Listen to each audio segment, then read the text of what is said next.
the feeling in the country then. And for a while I was comparing the feeling today with that. And I don't know if maybe I just wasn't mature enough during the Nixon times to realize everything, but right now it seems worse than that. It seems harder than that. Hey, here we are tossing people out of the country, including veterans who have served our country, critically ill children, locking people up in cages. Our government has stood back and allowed genocide. We're destroying the climate. That's enough to make me not want to get out of bed sometimes. Sometimes. But then I remember those early Christians and what they went through. Gosh, think about it. Away from their own group, they were scorned, they were humiliated, they were insulted, they were threatened. There was a very real chance that some fanatic would kill them. Their families turned their backs on them. Their friends became their enemies. And society at large was not under their control, just like now. What can we do about it? Well, let me digress just a little bit, and then I'll come back. Right? I've been in martial arts for 53 years. And I started at a time when women weren't accepted. But I was lucky enough to find an instructor that didn't care about gender. He just worked everybody the same. So I moved here and started my school. And my first team, of course, were all men. The insignia for my school is a butterfly. Now just imagine 8 men walking into a local tournament with butterflies embroidered on their back and a woman coach.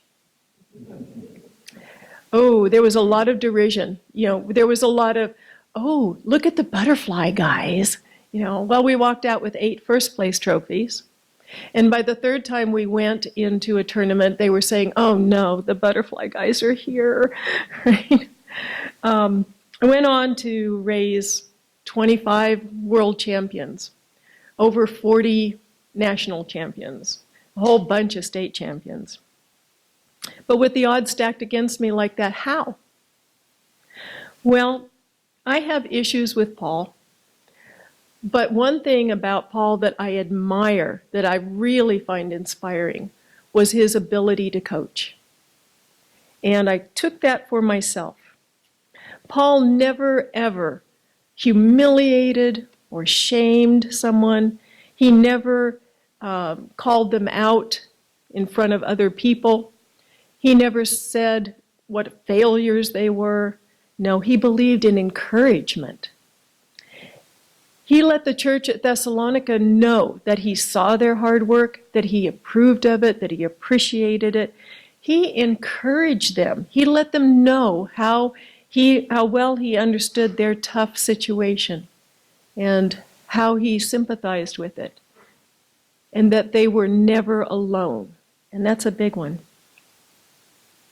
The feeling of isolation in times like these can be overwhelming.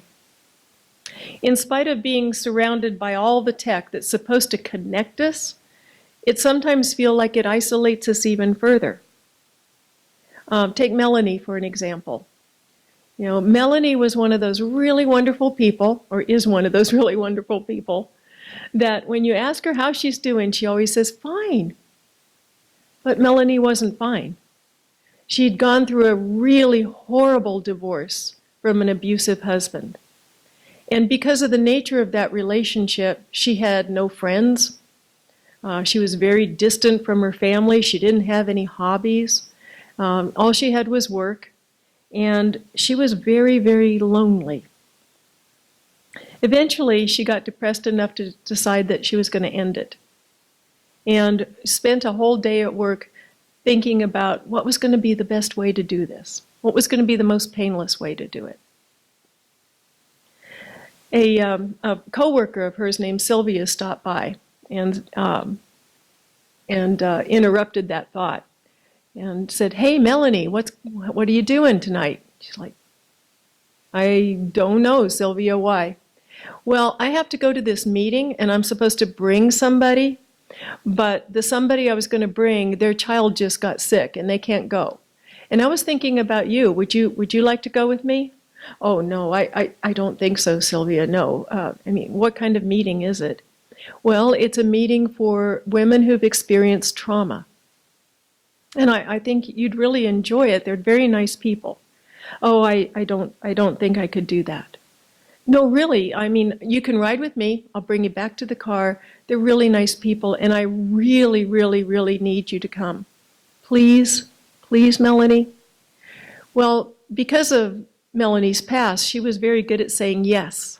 You know, she hated to tell anybody no. So in spite of the fact she did not want to go, she said yes. And of course, at the meeting, the first thing she found was she was not alone. There were other women in the same situation that she was, other women that had gone through the same things that she had. She wasn't alone at all. She found a community. She went on to find a wonderful church, and she participates heavily in their outreach programs.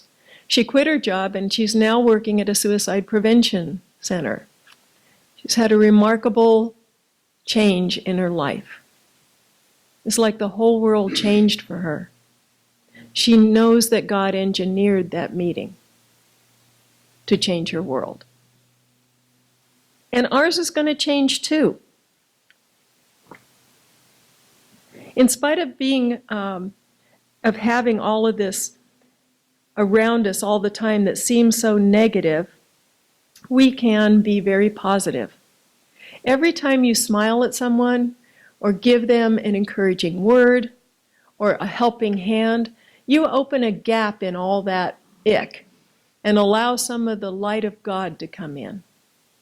We want the light of God in the world, and that's the work that we were given to do by Jesus, to help each other. It's hard to do sometimes because of the craziness. But every time you do it, just imagine that light coming into that person and into the world in general. We can make a difference. We can make a difference because we're Christians and we know how to do this. I'd like to leave you with a quote from one of my favorite authors, L.R. Nost. Do not be dismayed by the brokenness of the world. All things break. And all things can be mended. Not with time, as they say, but with intention. So go, love unconditionally, intentionally. The world waits in the darkness for the light that is you.